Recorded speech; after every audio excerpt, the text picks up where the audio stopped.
What's up mga kapuso? Ito po ang kapanapanabik na ganap dito lamang po sa ating kapatid. Mas pinili po ni Tali na gawin ang kanyang hiling. Kaya sinabi nga po niya dito kay Rosel ang ginawang pagtatram sa kanila sa kanya ni Nabia at Melania, kung kaya't agad namang umiwas si Rosel dito sa kinaroroonan ng bomba at pumutok nga ito na walang buhay na nawala ang mga kapuso. Samantala, pinuntahan na nga ni na Tali at Rosel ang dalawa na si Nabia at Melania kasama ang mga pulis. Ngunit tumakbo agad itong si Bia mga kapuso at hinabol nga siya ng mga pulis.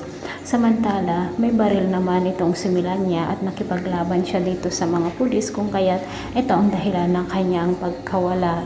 Umiiyak si Tali na nagmamakaawa pero wala siyang nagawa dahil nga lumaban ang kanyang nanay. Samantala mga kapuso, dahil naman sa kagustuhan pa rin ni Bia na makapaghiganti daw, ay agad siyang bumunot ng baril dito sa pulis na nakahawak sa kanya at babarilin nga sana niya itong si Chris. Ngunit humarang si Tyrone, kung kaya't siya nga po ang nabaril mga kapuso. Agad na dinala sa ospital itong si Tyrone at critical nga po ang kanyang kalagayan at natamaan daw ang kanyang kidney. Sinabi naman ni Belle na i-donate niya ang kanyang isang kidney para sa kaligtasan ng kanyang kakambal. Samantala, nasa kulungan na nga po itong si Bia at talaga namang pong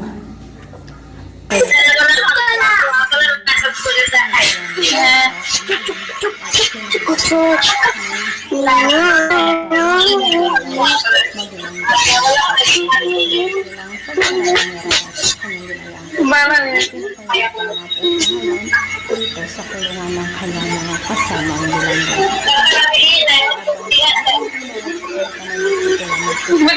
Iba to turbayan mo, lagi turbayan na gawin na aran dasa. Live out. Thanks for watching. Bye-bye.